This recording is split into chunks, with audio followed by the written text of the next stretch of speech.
I'm going to call to order this meeting of the Ascutney School District Board at 6:30 p.m. on this Monday, November 4th, 2024.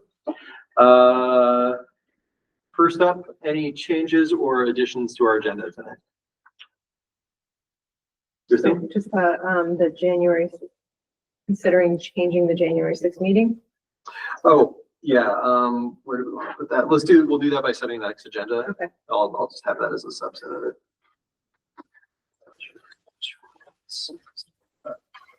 Yep. All right. So saving the next agenda and changing the January 6th, 2025 meeting. Any other additions? All right. Hearing none, we're moving on to item 3, which is approval of the minutes from October 7th, 2024. And I will take a motion to approve those minutes of October 7th, 2024. So second. Any discussion?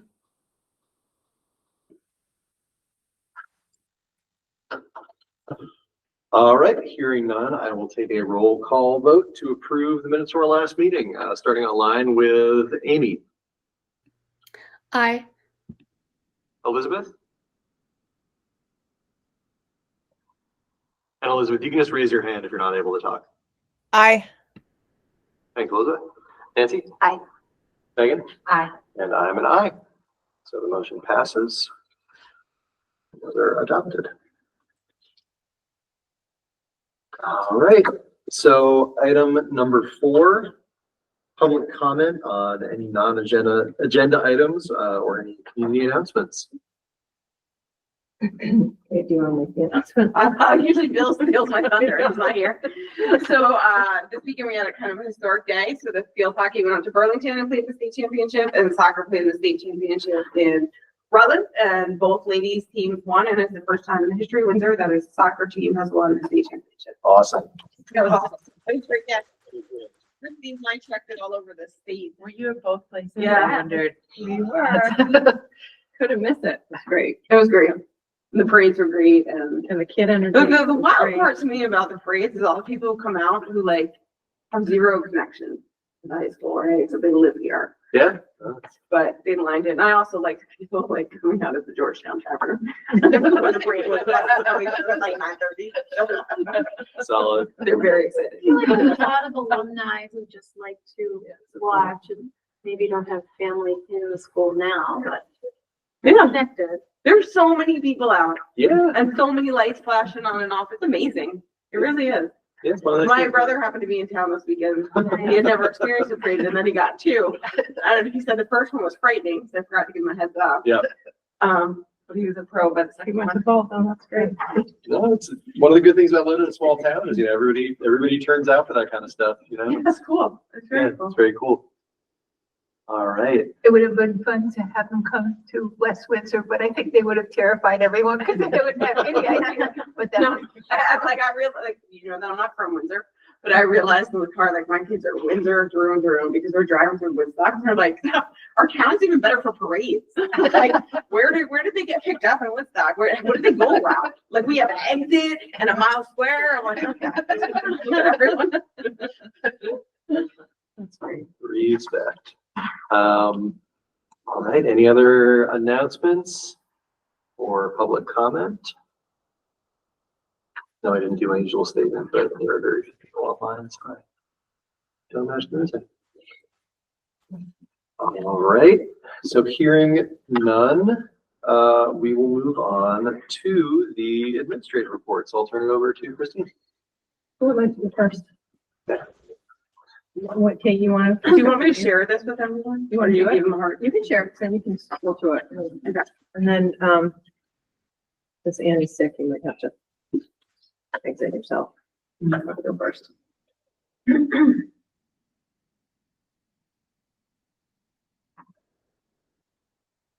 focus of the administrative reports is the student data. From the student growth reports, most of the report. And we got a glimpse of this at the SU meeting last week, right? you got the SU level data. This will be Windsor, and then Jennifer has some from Albert Bridge, but, has a harder time because it's such a small sampling. So- Right. But she's done her best to present some data tonight. Hey, can you present?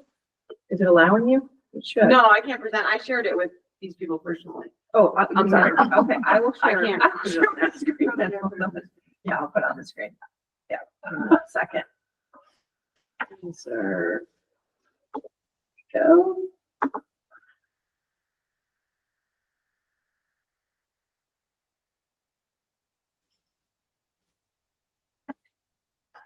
It's awfully slow. Here it comes.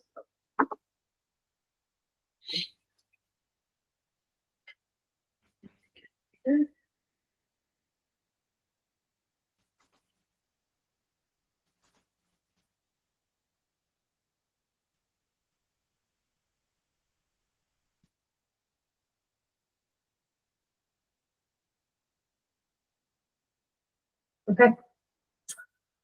Then I'm gonna be your scroll over. You click slides? Yeah. I can't see it, so I'm scanning. Oh, yeah. This is small. That's okay. Kate just shared it, so everybody has it. Yeah, okay. So, K-5 school level, and these are our reading star assessments that they took. I think end of September was the window for this. So, they're really baseline scores. They're beginning of the year. They, without a doubt, include summer slides that all schools have from their kids.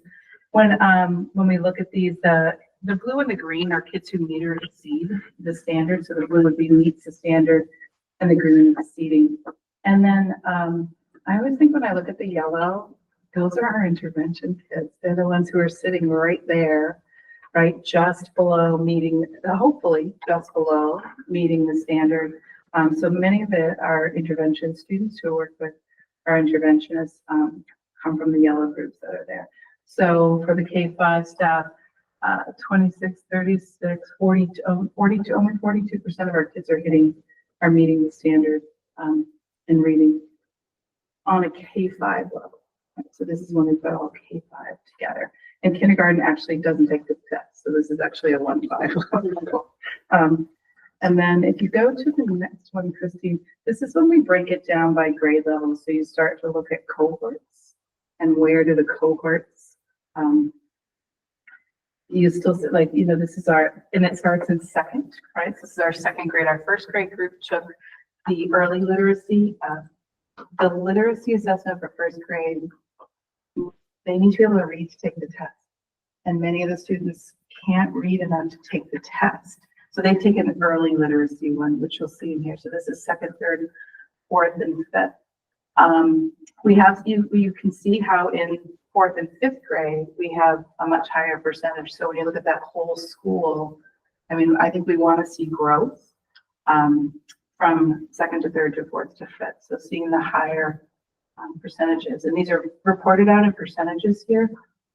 There are 96 kids in this data. So each percentage point really you could think of as a student, roughly a student in the K-5 breakdown. Yeah, go. And then this is Colleen. We're kind of all mixed in here. Yeah, so the ELA, this is across the whole 6, 7, 8, but like Tracy's, we have the data in 2 different ways. I'd like you to go to the next one. I'm gonna go down on the slide, Kristen. 6, 7, 8. Yep. This one, right there. So this one breaks it down by cohort 6, 7, 8. This is the star reading again in the fall. And when we're doing any intervention, what we're doing now in the middle school is we have 2 blocks of intervention in our advisory period, where last year we only had it during one time. What that allows is for our interventionists and paras to have 2 opportunities to see students instead of just one and finagling the schedule for everybody. So they can almost do half the kids that they need in one part and half the other.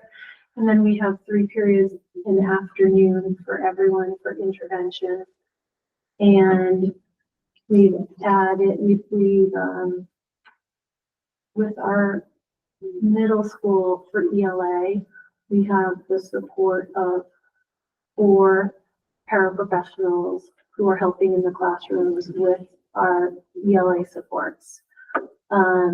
We've also added a reading specialist part-time who was with just the middle school last year, but she's part-time with us this year, and the interventionist who's in the high school does high school and middle school. So we have 2 specialists helping during those intervention times.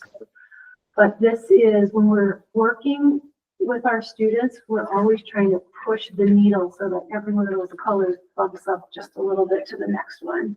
So as Tracy said, hoping that those yellows are really close to our blue, to get them pushed up to that next level, spending time on those interventions.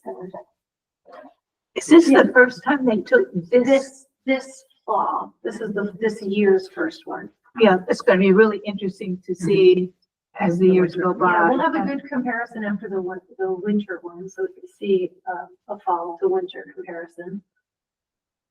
Which will be, And over the years, if you Yeah. have fall to fall. Yeah, to see, yeah. Mhm. Yeah.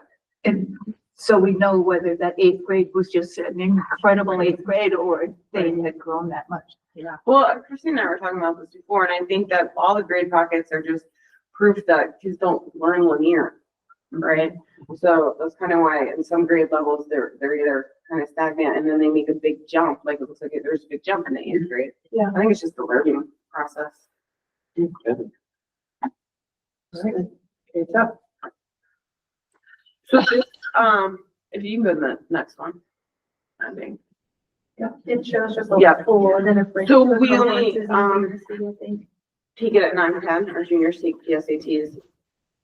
And then our seniors take SATs, but our data is similar. I was just thinking it would be interesting to see as we go further into it, how many students are continuing on in Windsor School and how many are coming in from Windsor schools, and see what that breakdown of the data is. But overall, it looks positive, moving in the right direction. Our data is for a little bit over 100 kids. So kind of close to what Tracy was saying. I think it's a couple over 100 that this is accounting for. All right. This is Tracy again. And so this is that early literacy. So I think there are 33 students in this data, and they're first, second, and third graders, again, who couldn't hit the benchmark to take the STAR because they needed the reading ability that they didn't have to take the test. It's a reading test, so it can't read to you. Like the math test can read to you, but the reading test can't. So this was, there were, I think, 3 third graders. I can't remember, we were breaking it down. There's 33 across. And it's broken down. This one's in percentiles. So like the 39% is that we had 39% of our students were between the 40th and the 74th percentile of those 33 kids.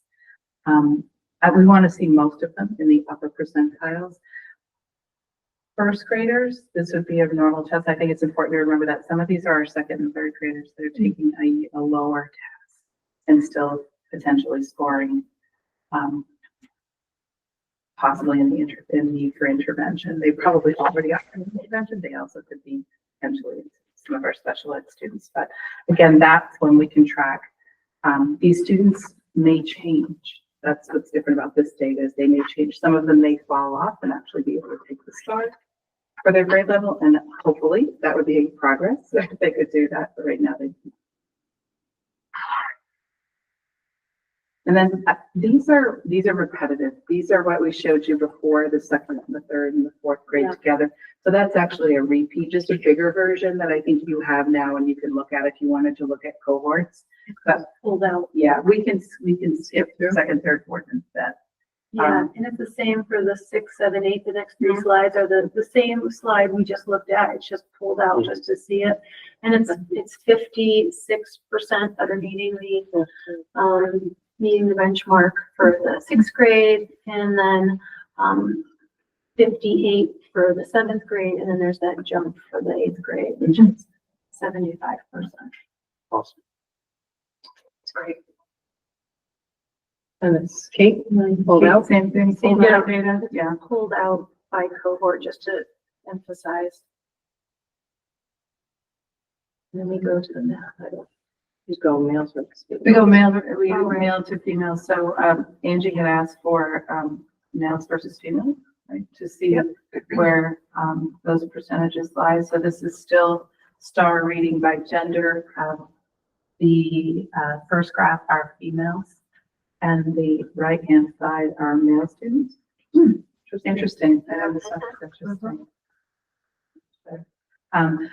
Also important to note that if you look at the yellow, which I think of as our intervention students, for females, it's 41%. And on the male side, it's only 35%, but it shows higher because there were fewer, it's 35% of a smaller number, so it looks bigger, if that makes sense. So the numbers are really important on this graph because it's distorted. And our males, females, and 6A, our females have 74% proficiency, and our males had 55% proficiency. We have a higher percentage of our middle school boys who are closer to getting to that next level.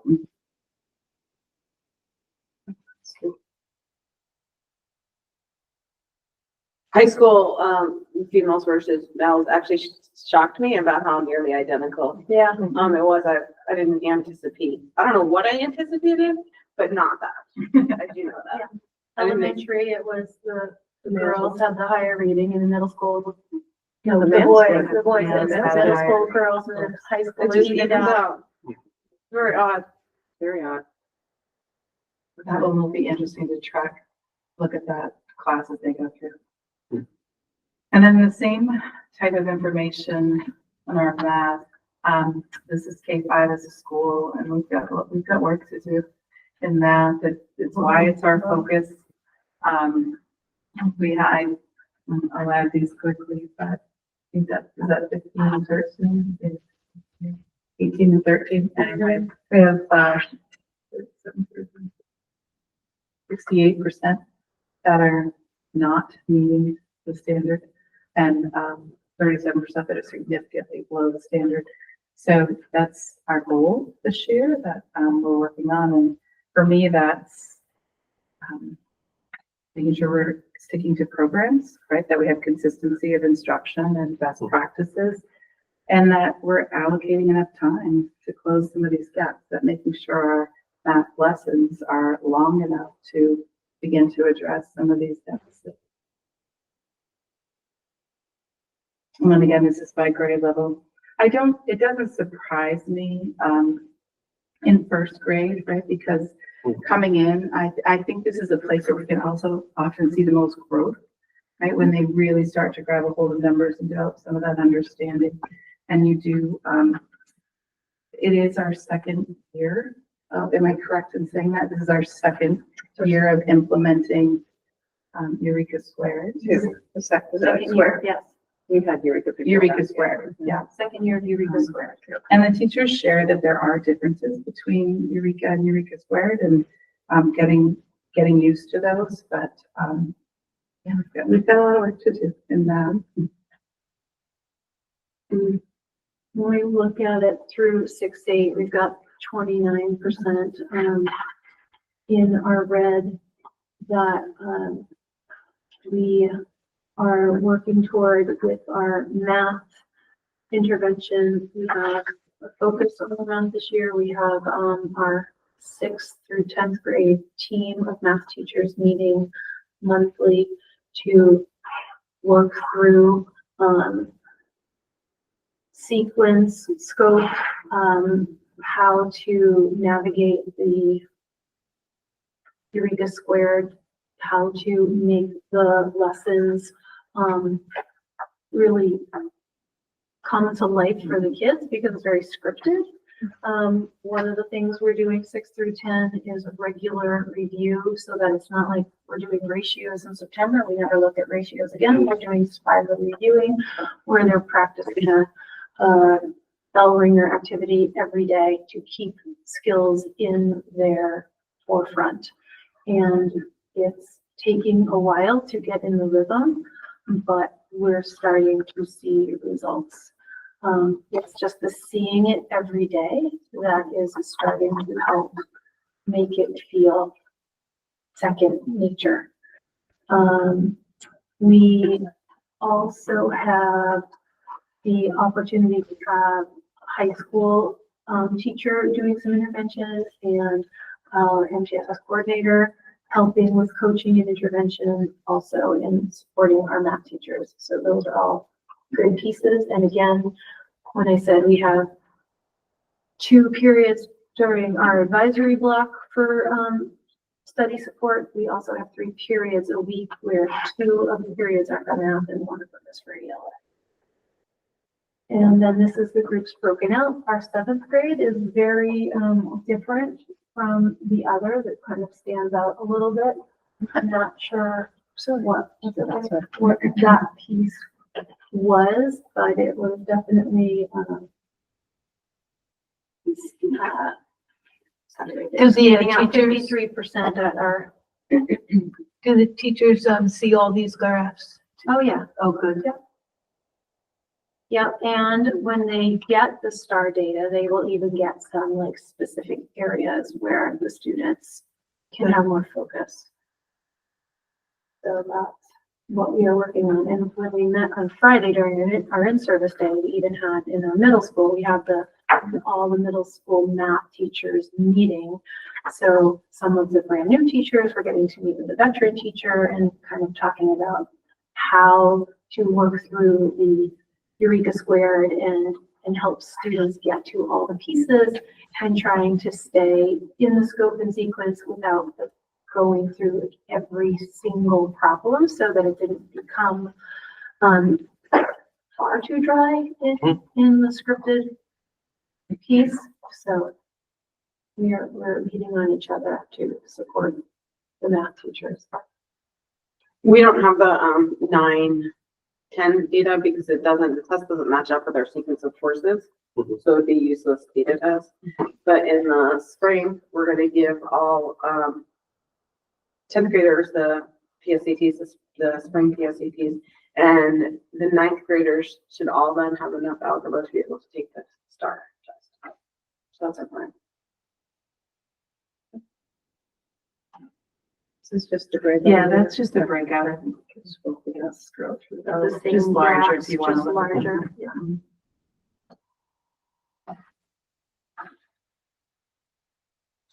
And then our breakout, these are, Males versus Male females. versus Like female. 39, yeah.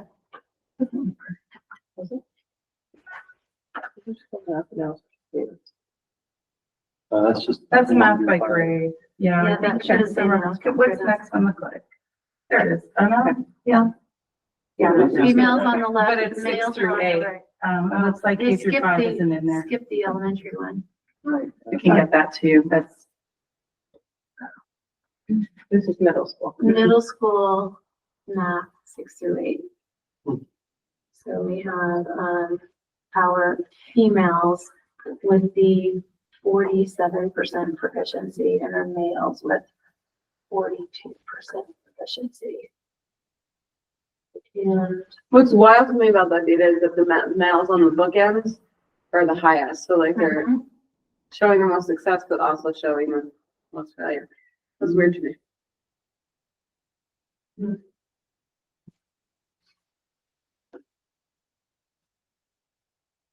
is that the last one? Well, I'll get you the elementary version of that. I can send that to you.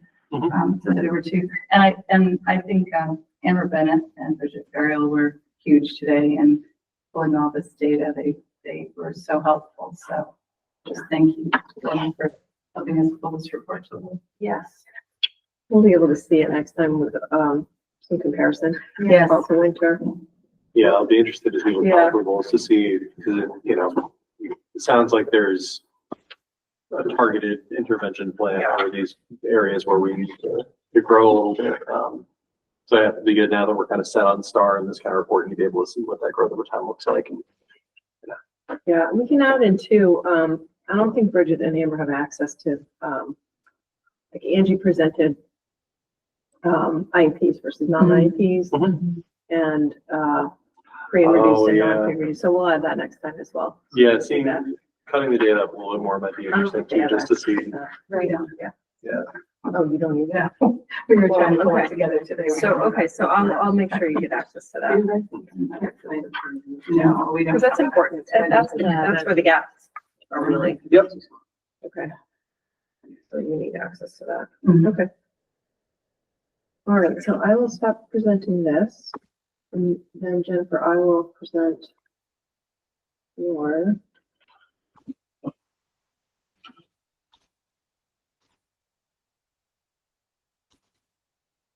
Again, Jennifer's gonna look a lot different. Yeah, with small numbers, there's confidentiality Yeah. issues and just the process of getting the data. What I chose to do was blend the current 3rd through 6th grade data. And we compared last fall, which is the first time we took the STAR data overall, to this time. And I left out 1st and 2nd grade purposefully because the kindergarten, none of our kindergartners take it together. I left out 1st and 2nd because, as Tracy mentioned, there's a lot of early reading going on. So it was like, I tried to put it together, but it was like, you couldn't compare it because of that component, as a kind of pass habit. All right, so You want to go with the data first? yeah, so I mean, I could just move past this, the next slide if you want to take a look. There is a link for all the fun stuff we're doing. Okay, so there. So that's where we started with. I also did not pull out data for IEP. I didn't do socioeconomic. I know we're having a meeting tomorrow with somebody who can maybe help us see things in a little different way. I did not also do the female. To be honest, by the time I got through putting each kid's numbers in, I couldn't figure out how to make the system work. I was done. So, so you get what you get today. We are going to get some ways of using the system, however, next time. So this is looking at mastery. So when you pull up the EduClimber, right, you can say, did they go to what they consider mastery? So last year at this time, what we had was 33% of our, or 1/3 of our kids were below mastery, 2/3 above. This round, we have more in our reading that are below mastery, and 61% are above. And a big chunk of those numbers actually come from kids moving from the early reading assessment to the regular assessment. So when I pulled that out, that was a part of a pretty big part of that jump. Because remember, we've got small numbers, so every kid can make a big difference. I did think about trying to put like cohorts up and just not saying what grade they were, but because of the size of some of our cohorts, you're gonna know when it's 75 to 25%, you know that's the cohort for kids. So I couldn't really figure out how to do it that way. So then the next one is our math, same thing, looking at the mastery level. So we had a little over 1/3 not making benchmark or mastery level, and then 2/3 from last year. Then this year, just a little bit under below mastery, down to 31% who were not yet at level. And then the other thing that was asked for was growth, expected growth. So I took the expected growth again, 3 through 6. And last year, so the expected growth is what they say from last year to this year, the average kid should learn a year's worth of work, basically what they're saying, right? And so when you look at growth, they're saying of this group, so 73% of our students last year, or sorry, we can't do last year because it was the first one. So in math, 73% of our students from last year's fall to this year's fall made at or above expected growth, or 27% of them did not. In reading, this similarly, 83% made at or expected growth, whereas 18% did not. So then, of course, our next question is, why are some kids not making expected growth? So I wanted to find out who those folks were. So I took a look at that. And so the next slide is just those red groups, that 27% and 18% in math and reading. So in reading, for the groups, those students who did not make expected growth in the reading, 66.6% of them, 2/3 of them, are students who are already below grade level in their original data. So if you go to their individual ones, all of them are identified on a plan with a specific learning disability. There was nobody at level for reading. And then 33% of our students who are at the did not make expected growth are high flyers. So they're scoring significantly above. They're like in the range of 1 to 4, they're in the 4s. So the math tells a slightly different story. 30% of our kids who did not make expected growth are already below. Of those, all but one is identified, and that gives us information there. And then those one or 10% of the students there are at level but didn't make expected growth. And then in math, 60% of that group that did not grow are our high flyers. So that just tells us where we maybe need to be thinking about putting some work. Because we know we've got great intervention work and special education work going on. And some of these kids are going to just have a very different trajectory. And then what are we doing about those high flyers who are going to become the middle schoolers who are bored out of their minds because they're just not challenged. And we know particularly with boys that's a trend that has happened for a very long time. So we're paying attention to those kinds of things. That's what I got. Okay. Any questions on the data reports? Okay. And I'll move to my report. All right. I thought I would share, it was appropriate tonight to share our wildly important goals that we set because we haven't done that yet. So in the summer at our admin retreat, we worked together to come up with our WIGs for the year, one in academics and one in school culture. And we set the SU goal, and then at each building level, the principals look at their own school data and they set their own school goal, which trickles down to teachers looking at their own classroom data, setting a goal, and eventually students setting their own individual goals. So in academics, we always want 100 of our students to grow reading and math proficiency. So Jennifer was just showing the slide of where students are growing. That's each student is making growth. We want them to make expected growth, obviously, but that doesn't happen for all students every time. But the goal is 100% of our students will grow in reading and math proficiency. In terms of the percentage of across the SU students, we based the percentages this year on actual growth that they made last year. And we did that intentionally. For the past 2 years, we've set pretty high goals. And what we've done is we've taken that yellow cohort and added it into the green and red and expecting that much growth, which is a huge, I didn't bring it both, yeah, sorry about that. Which is a stretch. And we found that it feels to some of our staff like it's an unachievable because we just don't make that much progress in 1 year's time. So we set our goals in a more realistic way this year based on the progress that we made last year. So in math, we want, as a whole system, we want to grow from 33% to 36% proficient. And in reading from 54 to 59, as measured on the STAR assessments. So I know in some of our schools, what they're doing, and we'll adjust our goal accordingly. They've already taken STAR data for the fall and reached their goal. And so they're adjusting up, which is really something to celebrate. I'm super proud of that. So that's our academic goal. Our culture goal, we measure by our the measured result assessment that Angie shared with you in her data report. And we want those culture scores to grow as well by a couple of points. It's not a magic, it's not an exact science because the survey goes out every year. We can't force people to take it. We don't always get, the same number of people taking it, but it's a goal for us. and same with the school. So you heard Tracy talking about the math and how we are addressing intervention and math instruction.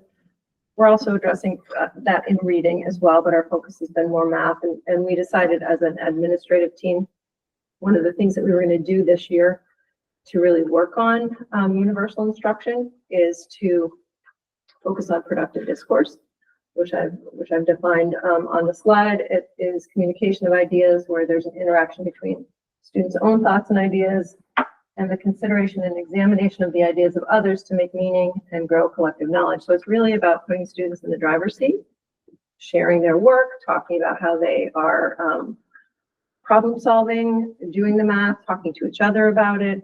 And you really do have to set that up as a classroom teacher. So that's one of our main goals this year.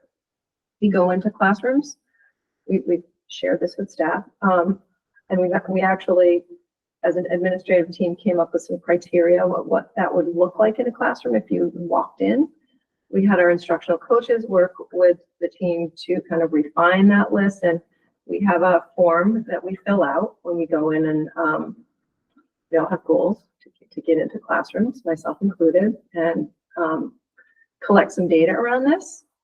Once we hit submit on the form, I can probably open it up. Let's see it. I think it's here. See, so you can just take a look at it.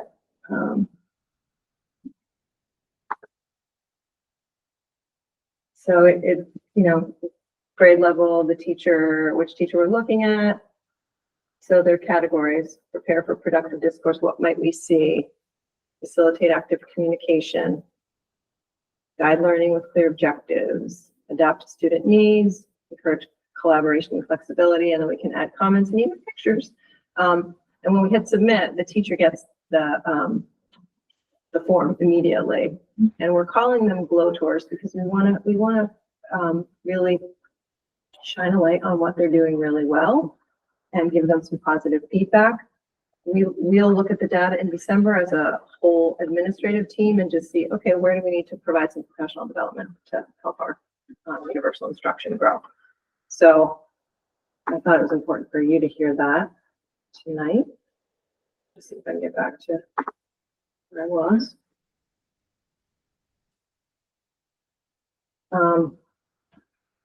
It is, as much as we like to get into classrooms, it still feels like a bit unnerving for teachers when the principal, superintendent, the curriculum director, we all walk in together sometimes, but we're really trying to build that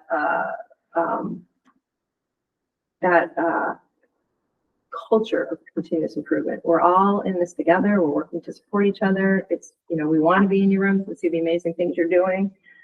So we're trying to create that, and that takes time, but we're getting there. I wanted to just bring to your attention that the new education quality standards, EQS, often referred to as, go into effect in July of 2025. They've been in the works for a couple of years. They're actually quite good. There are 6 of us going to year-long, we're in a cohort training through the VPA, the Vermont Principals Association, preparing for implementation. What's that going to look like in our system when those education quality standards are addressed? The last one we went to, we were treated to a guest speaker. Her name, and I never met her before. Her name is, I'm not going to say it right, Susan Davis. She works for the Vermont Office of Racial Equity. She did a great presentation. Yeah, Jennifer was there. It was pretty incredible, some of the things that she was sharing with us about how these systems are created and perpetuated. I mean, the one that stands out in my mind, she was showing a picture of like a first grade workbook, and the students, the task was to, you know, they're tracing these words essentially. So it's a picture of a white girl, and it says happy, and then there's a picture of a black girl, and I think it said angry, and then a white boy, and it said something, and a black boy, and it said sad. And it really made me think about how there are things in our system that we don't even take note of unless we're paying attention. So that's creating a narrative that I grew up with. So it was a really good, I thought it was a really good session with her. She talked about messaging. She talked about, the curriculum really matters. Who is represented and what is taught really matters. So if you're a student of color and you're never reading a book about a person of color, how do you reach for what you want to be? So anyway, we're enjoying and learning and getting ready for implementation of the education quality standards this summer. On that note, we had our second equity coaches and principals and administrators training with Tracy, who is incredible. We're so fortunate to have her leading this work with us. And it was interesting. She talked about the systems that have been in place as well. So it really kind of dovetailed. And she was showing us some advertisements where there are lots of things that if you're not paying attention, the signs and things that are in advertisements are also perpetuating the system that's been set up. So we had that training last week, I think it was, with Tracy 2 weeks ago. And she continues to work with those equity coaches, and they're doing work in their own building. So creating a system where everybody is learning and growing together. She had a meeting today. Yeah, with her equity coaches. Davis and I and Elizabeth, we were able to go to the VSA/VSBA annual training. I thought it was actually pretty good training. Davis was there. Yeah, it was excellent. Yeah. It was, a lot of it was around budgeting, communicating budgets. Davis and I had a great session on productive conversations with people with opposing viewpoints. Yeah, that one was really good. Which Yeah, is pretty that was good. one of the keynotes, I think, actually. That Yeah, was good. yeah, I think it was. Some good tools from that. And some good tools from that. So we were able to do that together, which was nice. And that is for the discussion if we want to talk about. So that's the end of my report for tonight. Happy to take I had my question. Did you bring it? I was Your gonna, card. I thought I should have it with me and I left it in my office. Yeah, I know. There's I have a new dedicated school board bag. Yeah, so if you don't mind me I want chiming you in here. to, yeah, please. Yeah, so this tool, the productive conversation keynote was incredibly helpful. Had some really good, operational strategies for helping to facilitate that, because, especially like in this setting, but in Yeah. schools and anywhere, like conversations come up and conflict happens and it's really uncomfortable.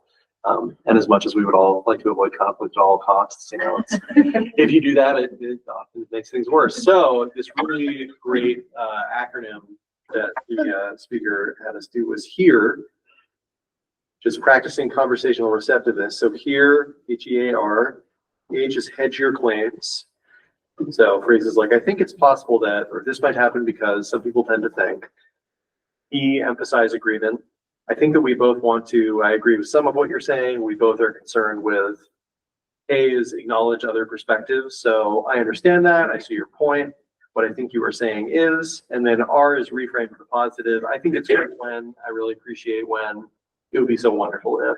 So just a few. And they worked in our practice. Yeah, we did some kind of simulation of this stuff, and it's simple but it's effective. So yeah, really helpful. What is the name of the training we had as administrators with the Better BPA conversation? Better conversation, similar. Yeah. Similar.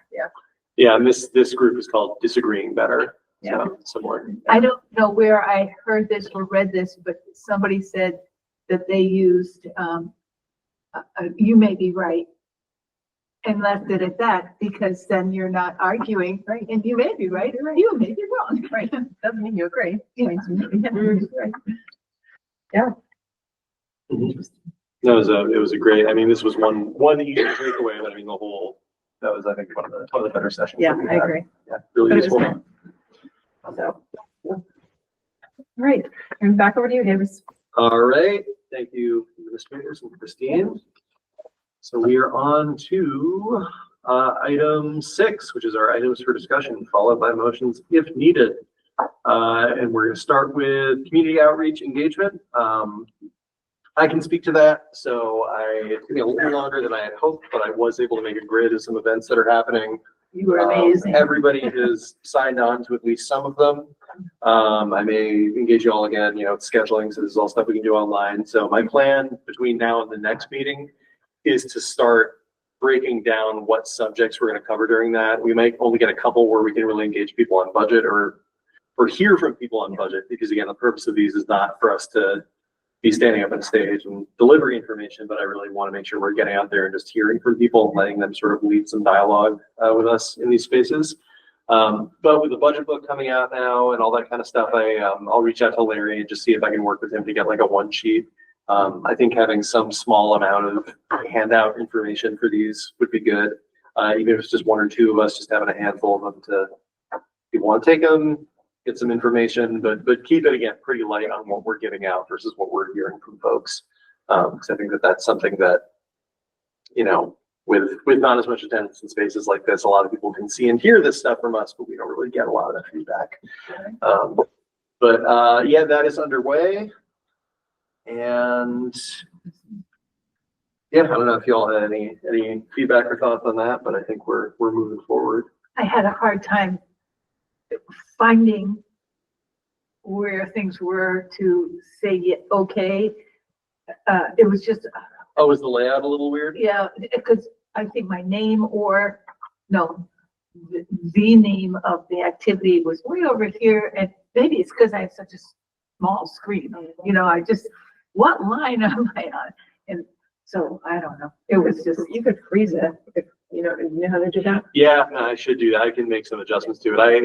I kind of threw the spreadsheet together and then Maybe sent that because to my all, so I name can was do so far away, I can freeze that side of it, actually. That's a really good idea, just so we can make sure that we're all able to use it. Good. But yeah, no, I appreciate it. I'll take a look at it. But I was really amazed at what you did, so thank you. Yeah, well, I got to give some credit to Brian Woodbury I asked him for the master sports schedules, because just so I can see everything in one place. I know it's subject to change, and we missed because it's playoffs, we missed the fall stuff, but hopefully for fall and winter we can start doing that. And I think that if we get through this and it seems like something that we want to keep doing, we can get on it early, maybe over the summer next year, and just start have that kind of grid standing, and whoever is the chair or wants to do that, we can just start gathering information so we can make it more of a thing. And that actually, one of the sessions that we had talked about specifically having folks on boards just make sure that we're figuring out events to go to, and it was It's like edifying because you're doing it. oh yeah, it was edifying. It's like, oh, this is the thing we're already working on. Great. So But you're unrecognizable now, so nobody will know you're there. I've lived in Windsor a long time. There's people who don't recognize me with the beard. That's actually a problem I got more. Believe it or not. People I've known my entire life. But yeah, we'll keep moving forward on that. And again, it's scheduling. We can work on that online, but we'll keep at it. Looking forward to getting out and chatting with some folks, and in a lot of cases watching sports games. The only other note I'd have for you all, or anybody on the board, if there's events I'm missing, so I'm really just working off of what's posted on the school calendars, and then what sports events are, which really only covers high school that I've seen. So if you all have other databases or just events lists, that kind of stuff, like school, kid-focused community events, just kick them to me and I can insert those on the list, and we can try to cover some other stuff. But yeah. All right, if there's no further comments or discussion on that, looks like we still have ABS Windsor Intra-District. Yep, that came up at a retreat last month. It was on the agenda again. I think Bill brought it up, and under the premise of if we're going to share resources across our schools, we need to do that. We need to know things prior to the budget really being formed. So what I have, I'm going to show, and Bill's not here, but I can share it with him as well. Sure. Just get to the next slide in the report.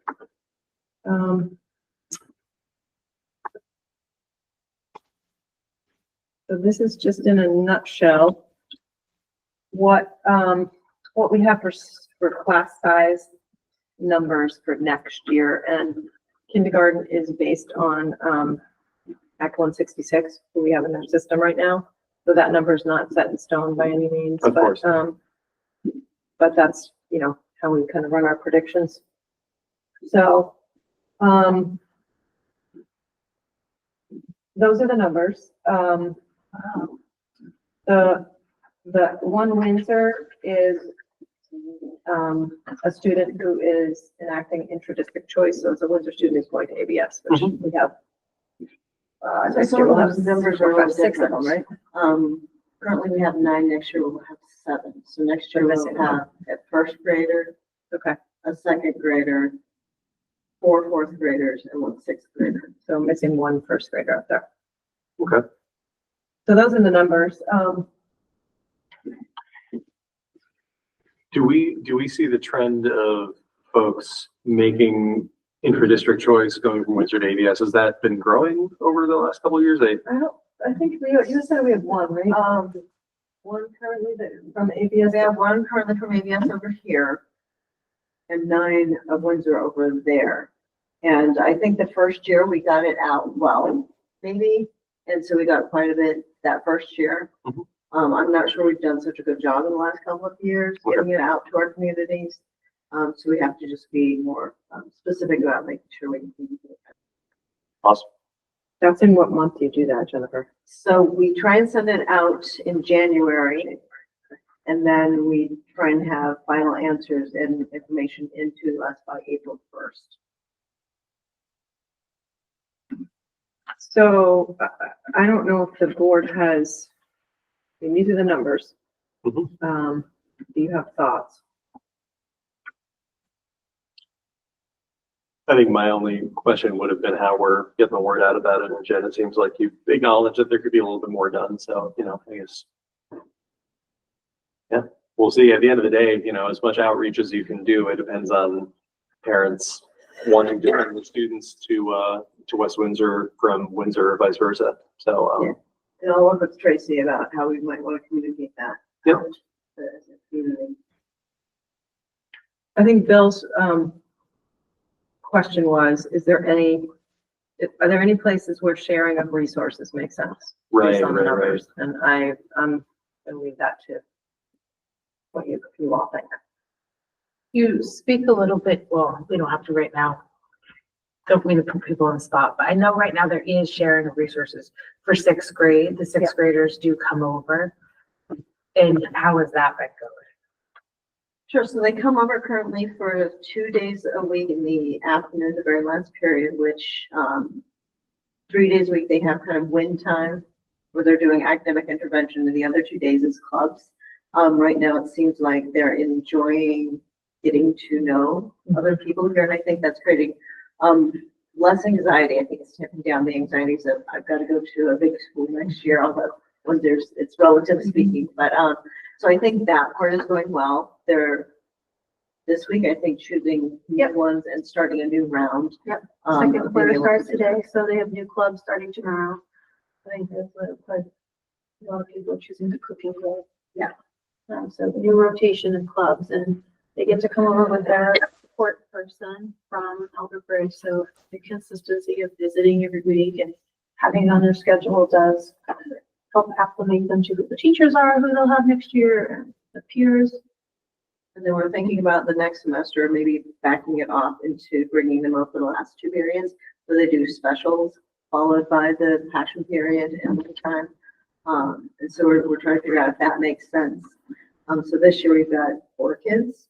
Next year, it's gonna be more than 2 vans to get the kids over. So it's a thought of what do we do then?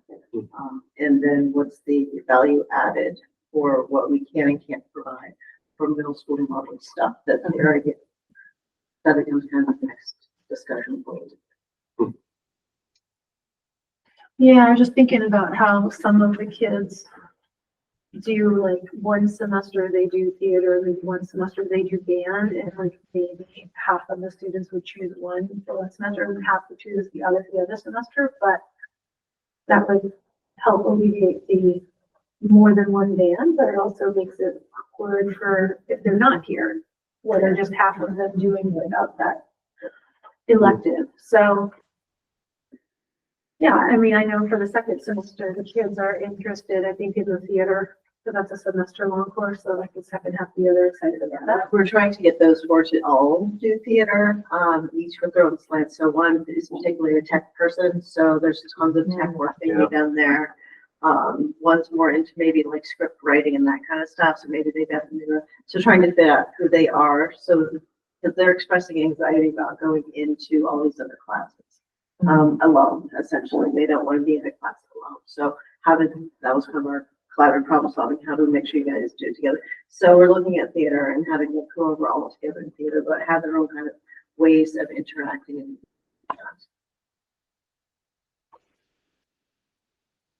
It's nice to have a lot of different team players in a theater.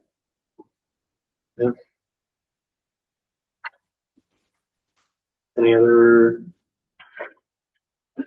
feedback, questions? Anybody online? I would just wonder if the principals, do you have ideas that you would like to see more collaboration? Like what do you feel is missing? I think the challenge is transportation is really the big challenge of all of it, because we want to be able to share both directions, right? We would love to have sixth graders come and do more outdoor work with us or play space work with us. But getting them over is a bus also, right? So that's a challenge, is an expense that I don't know that this is the right year to try and push things like that. I think the basic idea, the way that Colleen has shifted the schedule to make it so they can go in the afternoon and still get their core kind of small school experience with their core academics, makes it nice, because then they have all these beautiful options, which is something we can't provide. Like we don't have a theater program. We don't have tech ed, right? We don't have some of these things that are offered here. At the same time, then it also kind of guts some of our programs. So like if they came over here to do band, then where would our leadership go, right? Our band leadership kind of goes out the door. So trying to navigate some of that is a part of the process. And just trying to find where the values are. And, because we have such momentum with Albert Bridge, we're kind of able to negotiate it year by year as to what makes sense. But next year's going to be a much larger group, so I think we need to be more strategic about what that looks like and how we can support them getting a wider variety, as well as connecting with peers of teachers.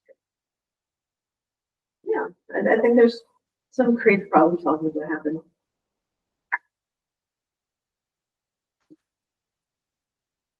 Yeah, things like student leadership team and the Lighthouse. I think some of those like favorite clubs are turning into things that could be more student driven. Like the cooking club last year was pretty successful. We're starting it this quarter, but I think people are talking about like maybe moving toward a Iron Chef Junior kind of team, kind of things that kids want to take on. So the hope over the next year is to have kids kind of, especially at the end of the year, kind of picking clubs that they think that they could help lead, be a part of, designing. And I think the more we do that together, that helps all of the kids feel included in the program. So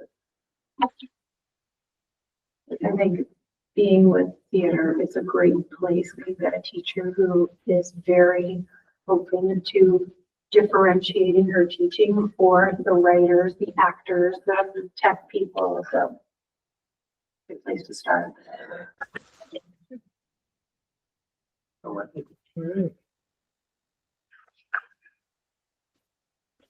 Okay, so there's no other questions or comments to that. Thank you for letting us know where that's at. And we're going to move on to item C. We have a resignation.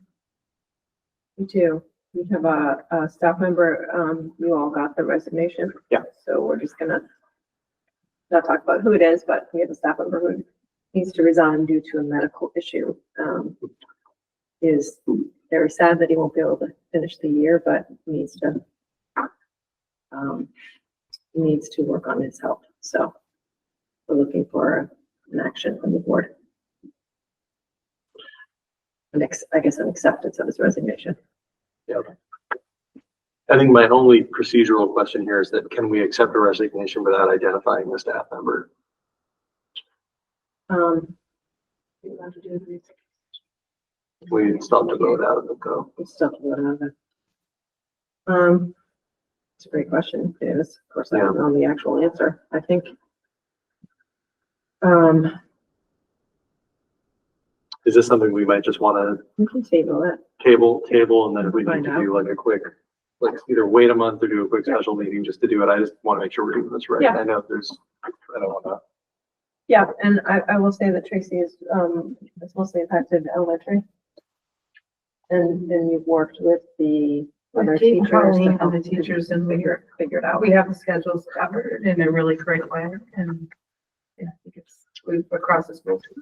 Yeah, I'll find out. Excellent, yeah. Yeah, sorry, I think that we're chatting We earlier. didn't talk about that either. We were chatting. We didn't Cool. talk about that. Yeah, if it doesn't create any problems to delay just a little bit on that. Yeah, it's fine. Cool, all right, so.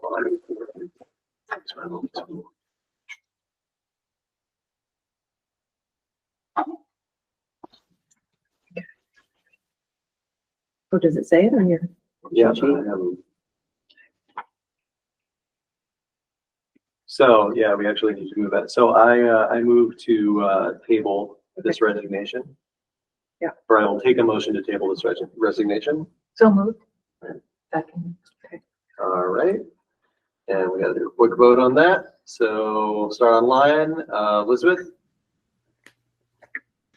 Aye. Amy, Aye. Nancy, Aye. Megan, Aye.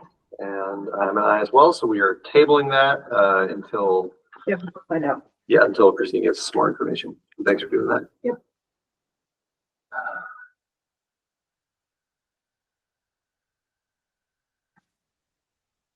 So table that. Okay, and then item 6D is our preliminary budget. And I can start and let you know where we're at. Mhm. I met with Larry today. Yep. He's been working on the SU budget, which was just finished. It's in the board's hands now next month to ask questions and adjust that. So he's started working on the local budgets. And he is currently setting up a meeting with the 4 principals to go over the wage and benefits. That's where he starts. We have the healthcare numbers, we have the CBA numbers, so that's just a process he has to go through. That's the majority of the budget plus the assessment and supplies. So his plan is to have that meeting in the next week, I believe. He anticipates that he'll have a draft budget in the budget book. He's going to use the same tool for each of the Awesome. locals. Yep. By the end of the month, he really is waiting for the tax letter December 1st before he can really share information. Yeah, it's kind of key. Yeah, so his timeline is, work on it in November, get the tax letter December 1st, update the budget book, bring the BAC committee together that first week in December to run through, ask questions, and then bring the budget. I mean, we probably won't have much to share at the next board meeting on December 2nd. We'll have more than we do tonight, but No, January is typically the January one is that really- we yeah. get the whole Yeah. picture, yeah. But the BAC, we've had one teacher express interest. I'm looking at you, Tracy. One community. One community member, not a teacher from Ascutney. Not that contacted me. I You have, have one? I have a teacher and a community member. Okay. So we'll have 3 potential and that can be scheduled. I put it on our principal list so we can schedule that together. Great. Yeah. Glad Moving forward. folks are interested in getting involved. Yeah, and with the new tool that Larry has brought to us, I don't know where he finds the stuff. It's pretty amazing. It's Yeah. very, especially the online version, I mean, being able to highlight things Yeah. and do the drop downs, I think Yeah. it's very user friendly too. So that's where we're at with the preliminary budget. But we are anticipating, it's likely going to be a difficult budget season again, Yep. what the forecast is showing. We are not, at this point, talking about adding anything to the budget, at this point, which we concur with that, and looking at places where we can trim, if we can trim. Mhm. So, we'll bring you more information. All right, well, I appreciate the update, and I mean, if this is an opportunity for kind of board guidance on it, I mean, I think that's the guidance that I would leave is just, you know, I think that while we're dealing with the kind of cost increases that we really don't have any control over, we just have to go with, you know, I think obviously there's always things that could use more resource and ways that we could use that to make our programs better. But, yeah, stay the course this year and do what we can with what we got as best we can is the way to do it. And it is, you know, I'll say it's reassuring that, you know, this is a year, the feedback that I have generally gotten from folks, and that is, you know, all across the board, parents, some students, teachers, administrators, community members in general, like it feels as the general feeling that this has been a positive year so far. I think that, you know, being able to maintain over last budget season, being fully staffed, you know, having a lot of this stuff that's been really a struggle to even attain in the last few years coming out of COVID, it makes me feel a little bit better about kind of just like trying to keep even keel. You know, and hopefully we'll be in a different place in a few years and we can dream a little bit more.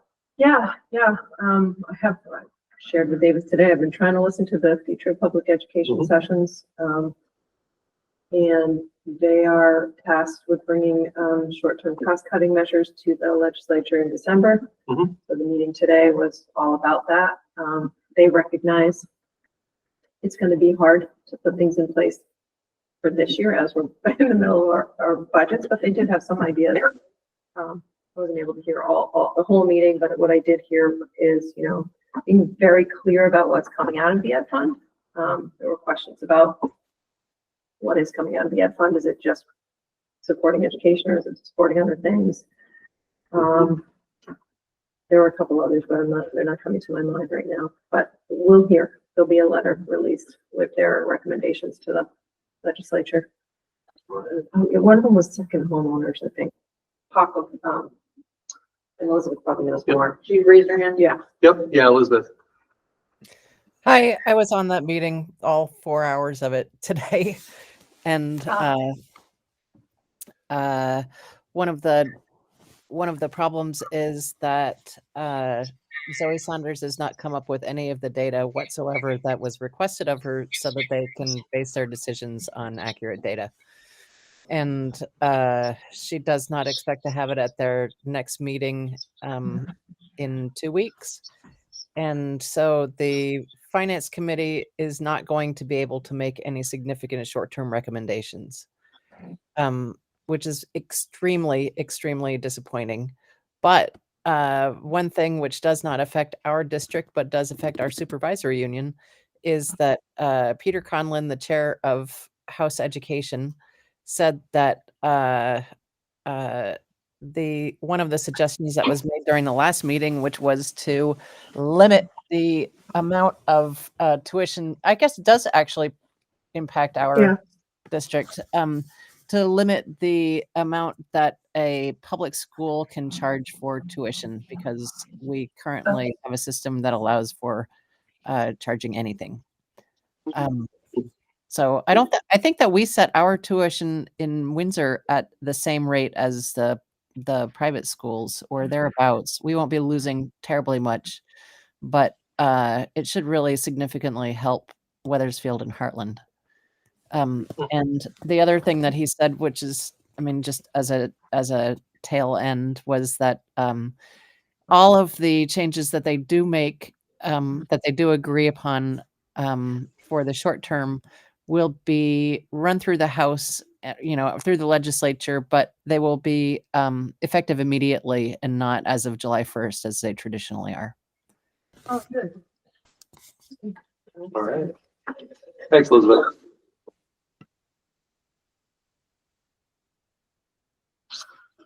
Any other comments or questions on preliminary budget stuff? Well, thanks as always for all the work that you're about to do and have already done. And, you know, I know it's not the kind of landscape that we like to be looking at, but, you know, I look forward to seeing what you come up with, and we'll move forward from there probably in January. Yep.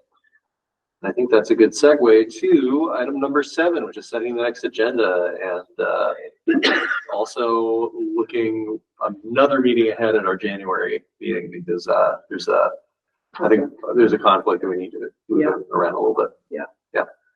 So for the December agenda, on the work plan, we've got administrative report, which includes a budget. Davis, I think you wanted board onboarding in December. Yeah, you know, let's do that in December rather than January. Okay. Yeah. And we'll come back with a resignation.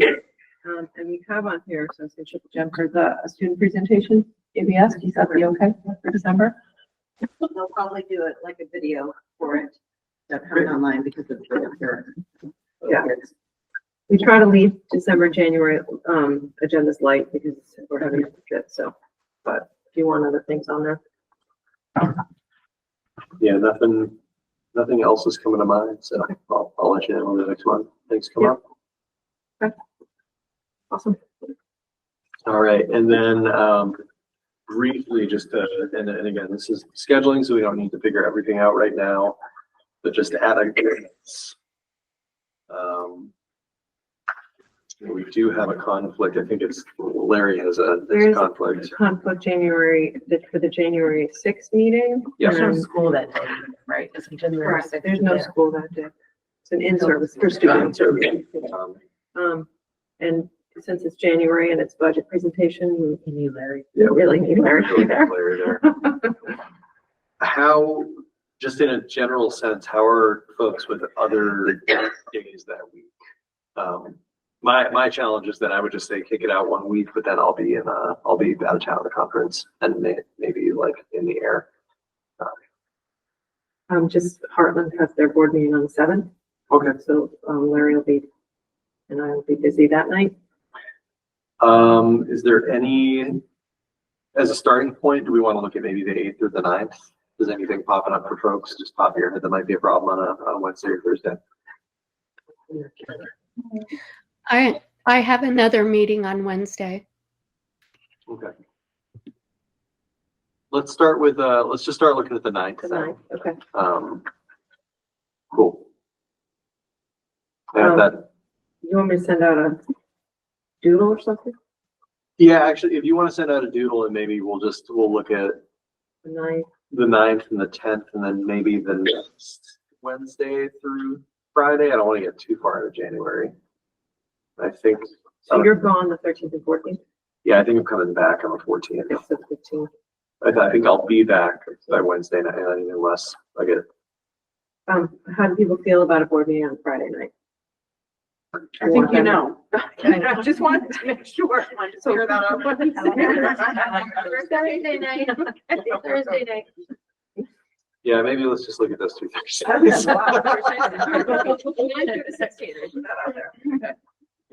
I will do that. We go to Fridays if there is absolutely. If we have to. Yeah. That would be. When do we have to vote on I'm sorry, it has to be a month before, right? So there's time. We got time, yeah, before time meeting. We have to approve it. Yeah, we have to approve the budgets, I think, a month before time meeting day. We have to approve the budgets a month before, yeah, Yeah. and they have to go to print. So we need to approve the budget by town meeting day is March. It's the first Tuesday. Or, Yeah. Fourth? 4th or 11th. I always get confused if it's the 1st or 2nd. probably the first. I thought it was the 1st. Yeah. So a month before the 4th. Look back at this. So we have to, so at our February meeting, which is the 3rd, we should approve that budget by then, at the latest. Yeah, I think we can easily do that. It is March 4th. It's March 4th, okay. Thanks, Becky. Cool. So Christine, if you can share the doodle poll, but I mean, tentatively, unless we hear otherwise, it seems like maybe the 9th will work. Okay. Yep, I can do that. Not hearing anyone say it won't, so you never know. Cool.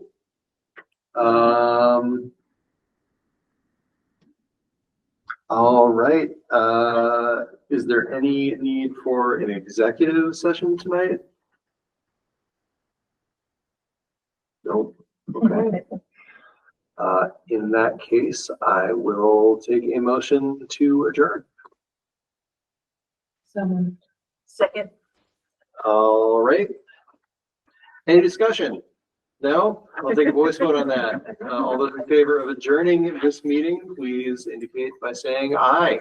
Aye. Bye. All right, so we are adjourning at 7:44 PM. Thanks so much. Have a good night, everyone. Thank you. Thank you.